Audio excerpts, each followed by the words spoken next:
Hi అండి. ఎలా ఉన్నారు అందరూ? రోజు రైస్ ఐటెమ్స్ చేస్తున్నాను కదా! ఆ రోజు రైస్ ఐటెమ్స్ చేయడం వల్ల మీకు కూడా విసుగొచ్చుంటుంది. అందుకే అవి కొంచెం ఆపేసి ఇలా వెరైటీస్ పెడదామని అనుకుంటున్నాను.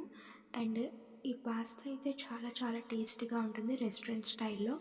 దీని టేస్ట్ విషయానికొస్తే గనక డెఫినెట్‌గా మీరు ట్రై చేసుకొని మీరే చెప్పాలి దీని టేస్ట్ ఎలా ఉంది అన్నది. అండ్ అలాగని మిగిలిన రైస్ ఐటెమ్స్ చేయకుండా ఉండనండి. అవి కూడా మధ్య మధ్యలో పోస్ట్ చేస్తూ ఉంటాను. నిజానికి ఈ పాస్తాని చూడగానే అబ్బా! ఇది నేను కూడా తినుంటే ఎంత బావుండును అని ఎవరికైతే అనిపించిందో వాళ్ళు కామెంట్ సెక్షన్‌లో కామెంట్ చేయండి. అండ్ వీడియోలోకెళ్ళిపోదామా మరి? సో, రెస్టారెంట్ స్టైల్‌లో పాస్తా చేసుకునేడానికి ముందుగా మనం ఒక కడాయి పెట్టుకొని దాంట్లోకి కొంచెం వాటర్‌ని యాడ్ చేసుకోవాలి. ఎంత పాస్తా అయితే తీసుకుందాం అనుకుంటున్నారో ఆ క్వాంటిటీకి వాటర్ బాగా హీట్ ఎక్కిన తరువాత మాత్రమే ఈ మాక్రోన్ అనేది యాడ్ చేసి దాని తర్వాత కొంచెం ఆయిల్ అలాగే కొంచెం సాల్ట్‌ని కూడా యాడ్ చేసుకొని బాగా ఉడికించుకోవాలి. ముఖ్యమైనది ఏంటంటే ఇది ఉడికినట్టుగా ఉంటుంది కానీ ఉడకదండి. సో, బాగా కుక్ చేసుకున్న తర్వాత దాన్ని స్ట్రెయిన్ చేసుకోవాలి. అంటే వడకట్టుకున్న తర్వాత వేరొక పెన్ స్టవ్ మీద పెట్టుకొని కొంచెం నెయ్యి అలాగే కొంచెం ఆయిల్‌ని కూడా యాడ్ చేసుకొని తరువాత కొంచెం గార్లిక్ ముక్కలు అలాగే బీన్స్, క్యారెట్స్, క్యాప్సికమ్ ముక్కల్ని కూడా వేసుకొని బాగా వేగించుకోవాలి. దాని తర్వాత ఆనియన్స్‌ని అలాగే టొమాటో ముక్కల్ని కూడా వేసుకొని బాగా వేగించుకోవాలి.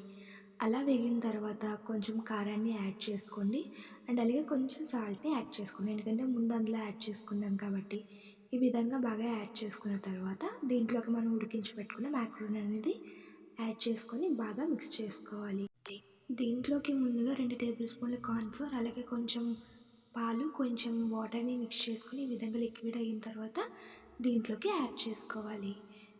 ఇలా యాడ్ చేసుకున్న తర్వాత బాగా మిక్స్ చేసుకున్న తర్వాత దీంట్లోకి మనం కొంచెం కారాన్ని కూడా యాడ్ చేసుకోవాలి. కారం సరిపోలేదని అనిపించింది. అందుకే కొంచెం కారాన్ని యాడ్ చేశాను.